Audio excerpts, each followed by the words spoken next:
Miscellaneous exercise differentiation का एक question NCERT का क्लास 12 का है एंड क्वेश्चन है integration of cos square x divided by cos square x plus 4 times sin square x limits 0 to pi by 2। अब यहां पर लिमिट्स दिख गई 0 टू पाई बाय 2, यानी कि आप ये प्रॉपर्टी का यूज कर सकते हो। सबसे पहले आपके दिमाग में यही आएगा कि व्हेनेवर 0 टू a लिमिट हो और फंक्शन हो तो क्या करते हैं हम लोग, सिंपली करते हैं जहां पर x है ना वहां पर a माइनस एक्स कर देते हैं। अगर मैं करता हूं ऐसा, मान लो आपके पास ये क्वेश्चन आई है, तो अगर मैं ऐसा करूं तो ये बन जाएगा 0 to pi by 2 cos square x की जगह पाई बाय 2 माइनस एक्स। ऐसे ही यहां पर डिनोमिनेटर के अंदर भी x की जगह पाई बाय 2 माइनस एक्स एंड यहां पर भी x की जगह पाई बाय 2 माइनस एक्स डाल देंगे। cos square pi by 2 minus x बन जाएगा sin स्क्वायर x। तो i आपका बन जाता है 0 to pi by 2 sin square x divided by sin square x plus 4 cos square x dx। Question को अगर मैं फर्स्ट इक्वेशन ले लूं और प्रॉपर्टी लगाने के बाद जो स्टेप आया उसको मैं सेकंड इक्वेशन रख लूं और दोनों को अगर ऐड भी करता हूं तो कोई खास फायदा नहीं होगा, बिकॉज डिनोमिनेटर डिफरेंट है।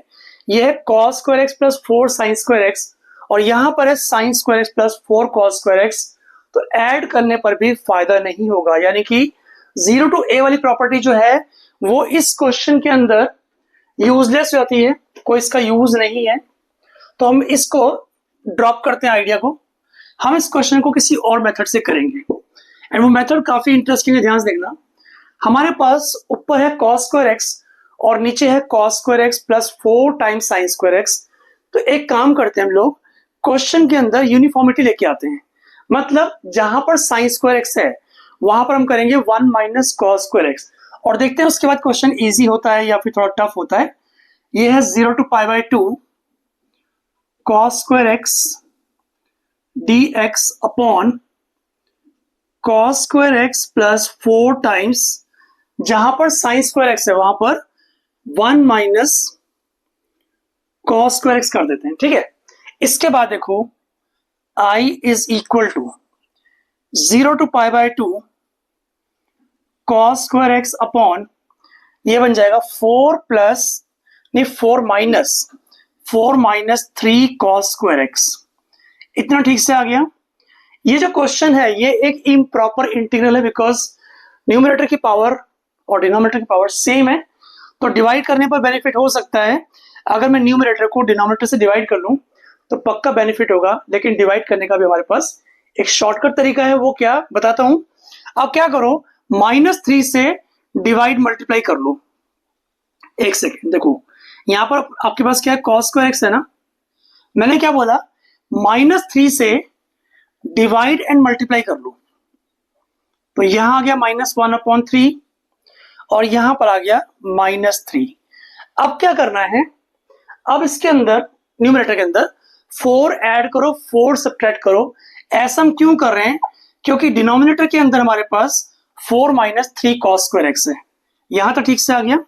अपने क्वेश्चन के हमने दो पार्ट्स कर सकते हैं हम लोग, कैसे देखो, i is equal to -1/3 integration 4 minus 3 cos square x को अगर 4 माइनस 3 cos स्क्वायर x से डिवाइड करेंगे तो हमारे पास 1 आएगा और लिमिट्स वही सेम 0 टू पाई बाय 2। इसके बाद -1/3 को -4 से मल्टीप्लाई करेंगे तो हमारे पास आ गया 4/3 इंटीग्रेशन 0 टू पाई बाय 2। ठीक है ना, फिर यहां पर dx upon 4 minus 3 cos square x। यहां तक आपको कोई भी प्रॉब्लम नहीं आई होगी। ठीक है ना, क्वेश्चन के दो पार्ट्स बन चुके हैं, first part is I1, second part is I2। ऐसे कर लेते हैं, इसको मैं I1 ले लेता हूं, यहां पर सामने देखो I1 and this is I2। अलग अलग सॉल्व करेंगे तो आपको कोई भी दिक्कत नहीं आएगी। पहले मैं कर रहा हूं I1, बहुत ध्यान से देखना, क्वेश्चन काफी इंटरेस्टिंग बन चुका है। हमारे पास I1 क्या है, I1 है -1/3 इंटीग्रेशन 1 dx और लिमिट्स हैं 0 to π/2। 1 का इंटीग्रेशन होता है x, तो हो गया -1/3 x lower limit 0 upper limit π/2। तो अगर मैं π/2 डालता हूं तो मेरे पास आएगा -1/3 इंटू π/2 माइनस 0 रखेंगे तो 0 बन जाएगा, नो प्रॉब्लम। तो I1 का आंसर आ गया -π/6। यहां तक कोई प्रॉब्लम आपको नहीं आई होगी। I1 का आंसर क्या है, -π/6 आ गया। अब करते हैं I2। I2 क्या है, ध्यान से देखो, 4/3 integration 0 to π/2 dx upon 4 - 3 cos square x। इस तरह के क्वेश्चंस, जबकि डिनोमिनेटर में आपके पास क्या है, a plus b cos square x आ जाए। एक्स्ट्रा क्वेश्चंस के टाइप्स मैंने वीडियो बनाई हुई है अपने चैनल पर, आप देख सकते हो। आई बटन पर आपको उस वाली वीडियो की लिंक मिल जाएगी, तो जाकर देख सकते हैं। मेरे पास क्या है, a plus b cos square x। ऐसे क्वेश्चंस को कैसे सॉल्व करते हैं, आप डिनोमिनेटर और न्यूमरेटर को cos square x से डिवाइड कर लो। क्या बोला मैंने, न्यूमरेटर और डिनोमिनेटर को cos square x से पहले डिवाइड कर लो। तो मेरा स्टेप देखो ऐसा बन जाएगा, 4/3 ऊपर आ गया 1/cos square x, क्या होता है sec square x, और नीचे आ जाएगा 4 sec square x -3। ठीक है, लिमिट सेम वही 0 to π/2। अब क्या करेंगे, देखते रहिए ध्यान से। अब क्या करेंगे बताता हूं आपको। जो डिनोमिनेटर में है ना sec square x, उसको हम कर देते हैं 1 + tan square x। तो नीचे आ जाएगा 4 + 4 tan square x -3, ऊपर है sec square x dx, और लिमिट्स क्या है 0 to π/2। ठीक है, आगे चलते हैं। अब मैं क्या करने वाला हूं, tan x को t पुट करूंगा। तो जब मैं t को tan x पुट करता हूं तो लिमिट में क्या चेंजेस आएंगे बताता हूं। लोअर लिमिट 0 रखो तो अपर लिमिट भी 0 बन जाएगी, है ना। अगर x की जगह 0 पुट किया तो t 0 बन गया, और अगर x की जगह π/2 पुट करूंगा तो t बन जाएगा इंफिनिटी। यानी कि आपका क्वेश्चन कुछ इस तरह बन गया, +4/3 integration 0 to ∞।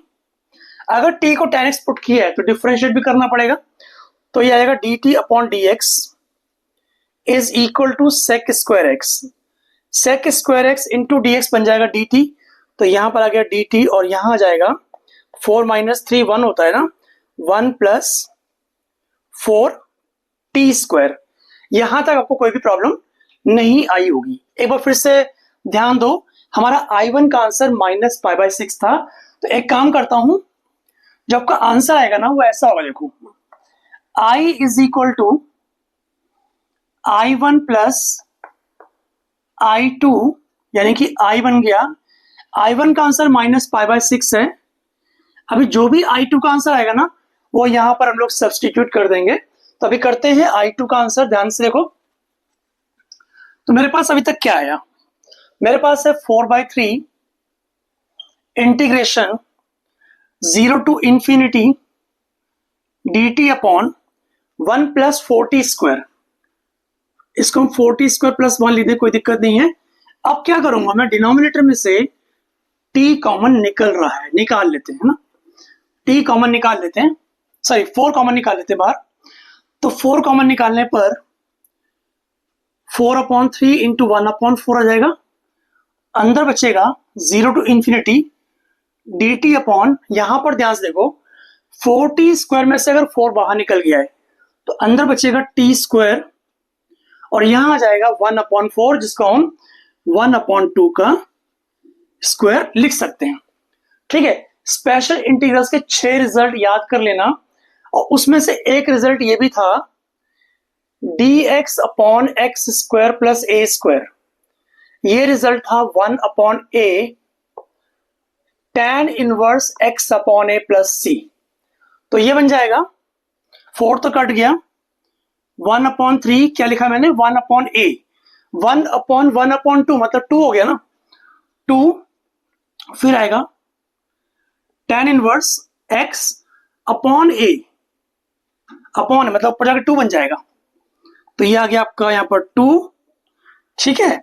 Lower limit 0, upper limit infinity. तो अगला स्टेप देखो, +2/3 tan inverse 2 infinity -2/3 tan inverse 0। पहले मैंने अपर लिमिट करी पुट, फिर माइनस लोअर लिमिट कर दी।